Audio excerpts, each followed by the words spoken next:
छत्रपती संभाजीनगरच्या बजाजनगर येथील महेश कुंभार यांचा जे आहे ते पुण्यातील मोसी येथे झालेल्या दुर्घटनेत दुर्दैवी मृत्यू झाला आहे। तब्बल 4 दिवस जे आहे ते कचऱ्याच्या ढिगाऱ्याखाली ते दडले होते। चमत्कार होईल आणि महेश कुमार पुन्हा वापस येतील असं जे आहे ते आशा त्यांच्या कुटुंबियांना होती। मात्र दुर्दैवानं हे सगळं जे आहे ते अपेक्षित झाले आणि महेश कुमार आज आपल्यात नाहीत, त्यांचं संपूर्ण कुटुंब आपल्यासोबत आहे। आपण बघतोय महेश कुंभार यांच्या निधनाची वार्ता कळल्यानंतर या संपूर्ण कुटुंबावर शोककळा पसरली। अगदी बजाजनगरवर सुद्धा शोककळा पसरली। अतिशय तरुण वयाचे महेश कुमार त्याच कचरा कंपनीत HR एक्झिक्युटिव्ह म्हणून काम करत होते। त्यांचे सगळं सुन्न झालेलं कुटुंब या ठिकाणी पाहतोय, डोळ्यात आसू आहेत आणि सगळी शोककळा या सगळ्या कुटुंबियावर आपण पाहतोय। आपल्यासोबत महेश कुमार यांचे बंधू आहेत। काय सांगाल? खरं तर ही अतिशय दुर्दैवी घटना आहे, हा मोठा धक्का कुटुंबियांना आहे। तुम्ही सुद्धा तिथे गेले होते, नेमकं काय झालं होतं तिथं? तिथं जी बिल्डिंग पडली त्याच्या बाजूला मोठा कचऱ्याचा ढिगार होता, डोंगर होता मोठा खूप। आणि तो डोंगर जे आहे ते कोसळल्यामुळे ती बिल्डिंग कोलॅप्स झाली। त्या कोलॅप्स झालेल्या बिल्डिंगमध्ये 20-22 जण 23 जण अडकले होते। त्याच्यात माझा भाऊही होता, महेश कुंभार। ही अत्यंत दुःखद घटना आहे। जे 9 लोक गेले, जशी आमच्यावर शोककळा पसरलेली आहे अशी शोककळा त्यांच्यावरही पसरलेली आहे। असं कोणाच्याही आयुष्यात न हो अशी मला तरी इच्छा वाटते। अशी आज महेश कुमार आपल्यात नाहीत, मात्र याला जबाबदार कोण आहे आणि कुटुंब प्रमुख म्हणून काय मागणी आहे तुमची?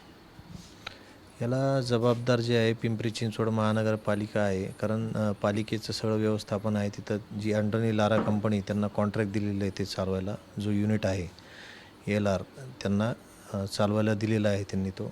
तर प्रशासनाने जबाबदारी घ्यावी याची। याला जबाबदार तिथलं मॅनेजमेंट, त्या कंपनीचं मॅनेजमेंट, पिंपरी चिंचवड महानगरपालिका हे सगळे जबाबदार आहे या गोष्टीला।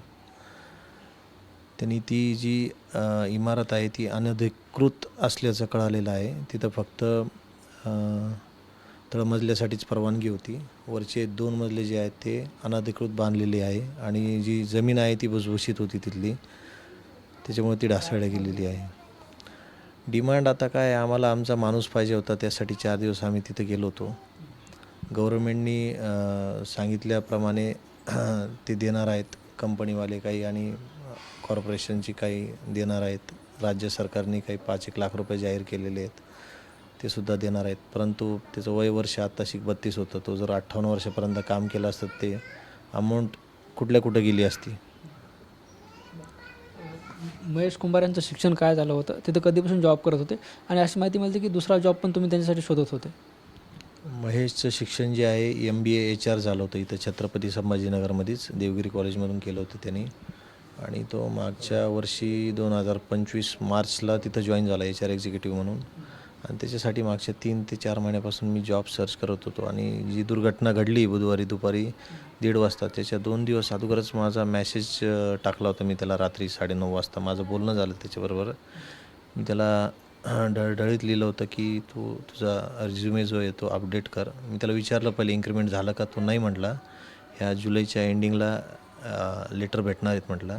त्याला म्हटलं ठीक आहे, तू तुझा रिझ्यूम अपडेट कर, अपडेट करून मला पाठव, मी पाठवतो पुढं। 1-2 ठिकाणी पाठवायचे आहेत म्हणून मला। मी त्याला ह्याच्यासाठी जॉब बघत होतो इथं की तो आमच्यापासून दूर राहायचा आणि 2-3 महिन्यातून एकदाच यायचा फक्त। तो इथं जर असला सोबत तर चांगलं होईल, त्यासाठी इथं जॉब सर्चिंगमध्ये होतो मी त्याच्या। माहिती अशी मिळते की लग्नही झालं होतं, अजून महिनाही पूर्ण झाला नव्हता। 17-18 दिवस झाले होते फक्त। त्याचं रिसेप्शन टाईप केलं होतं आम्ही थोडंफार, आणि कोर्ट मॅरेज करायचं होतं नंतर आम्हाला। कोर्ट मॅरेज एका दिवसात होत नाही म्हणून त्याला डेट घ्यायची होती। तात्पुरतं आम्ही रिसेप्शन टाईप केलं होतं 100-125 लोकांमध्ये। निश्चित आपण बघतो महेश कुमार यांचे बंधू होते, त्यांनी सगळा घटनाक्रम सांगितला आणि महेश कुमार यांचं 17 ते 18 दिवसापूर्वी लग्न झालं होतं। त्यांच्यासाठी दुसरा जॉबसुद्धा शोधत होतं, मात्र काळानं घाला घातला। आपल्यासोबत त्यांच्या भाऊजी आहेत, तुमचंसुद्धा शेवटचं बोलणं झालं होतं। काय बोलणं झालं होतं तेव्हा? त्यांना मी म्हणलं होतं की आपण सोबत राहू, सोबत हे करू। माझ्या मुलाचा बड्डे होता 22 तारखेला, हे यायच्या। मी म्हणलं तुम्ही या, आता आले का 8 दिवस, थोडंसं आपल्यालाही चांगलं वाटेल। आता तुम्ही याला रिसेप्शन केलं म्हणजे जसं आपण एकत्र राहू तसं हे होऊन जाईल। ते म्हणे वहिनी मी आत्ता सुट्ट्या घेतलं, मी परत सुट्ट्या नाही घेऊ शकत। म्हणून ते म्हणे कसं परत पेमेंट नाही भेटणार मला. मग तो या आशाने तिथं राहिला. मी म्हणते मग तो आला असता तर असं आमच्यात राहिला असतं असं वाटते मला. 17-18 दिवसापूर्वी लग्न झालं होतं, अंगाची हळदही निघाली नव्हती, अनेक स्वप्न त्यांनी बघितले असतील. काय संवाद साधला होता नेमकं त्यांनी? त्यांची अपेक्षा हीच होती की पेमेंट आलं पाहिजे चांगलं हातात. पेमेंट नसल्यामुळं घर कसं चालं नाही एवढं त्यांचंच अपेक्षा होती. त्यांनी सुट्टी बी नाही मारायची एक, पण किती बी दुखलं तरी तो कंपनीत जायचा. मी तरी म्हणायची महेश नका एवढं हे करत जाऊ तुम्ही. कसं माणूस पैशासाठीच पळत राहतं ना. पैसा हातात असला तर माणूस काही करतो. आता तो माणूसच नाही राहील कसं होईल. आम्हाला तेच दुःख होते. मी त्या लग्नाचे काही फोटो आणि व्हिडिओ बघितला. अतिशय उत्साह, आनंदाचं वातावरण होतं, समाधान होतं. असं कळतं की पुण्यात फ्लॅटसुद्धा बघितलं होतं त्यांनी.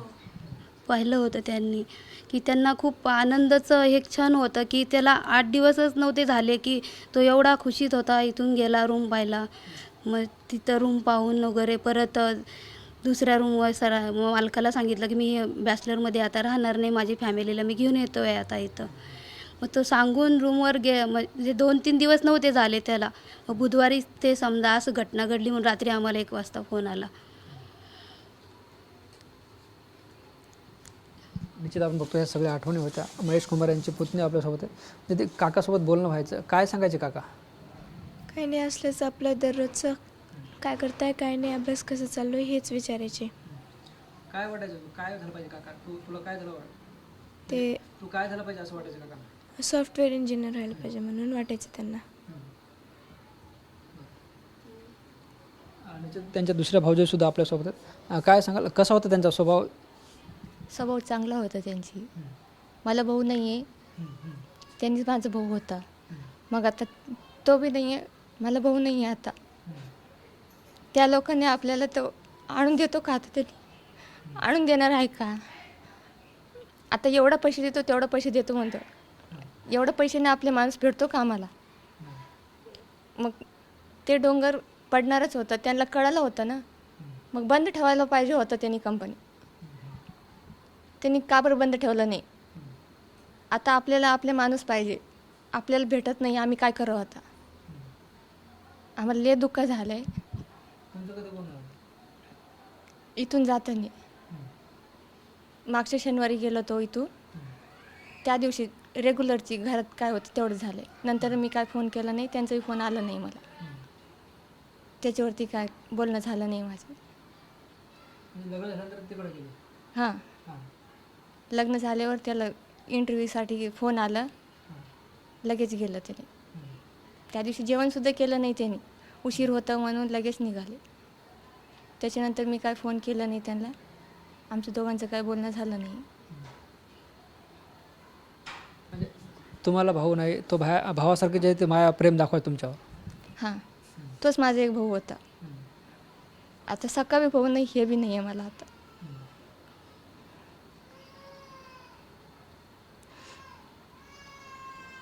त्याला काय आम्ही काय हुडकलं तरी आम्हाला भेटणार नाही आहे.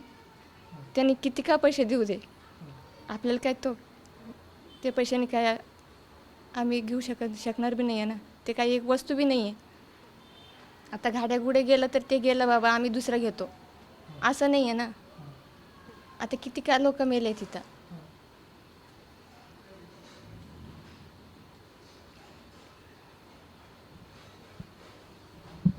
निश्चित आपण बघतोय हा संपूर्ण महेश कुंभार यांचा परिवार होता.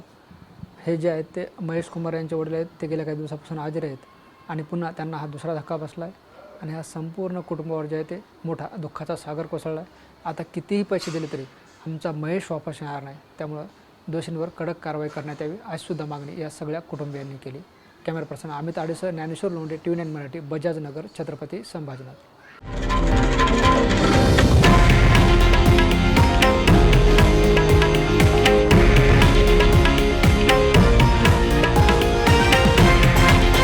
हे आहे देशातील नंबर 1 न्यूज नेटवर्क आणि आपण पाहत आहात TV9 मराठी, एकमेव.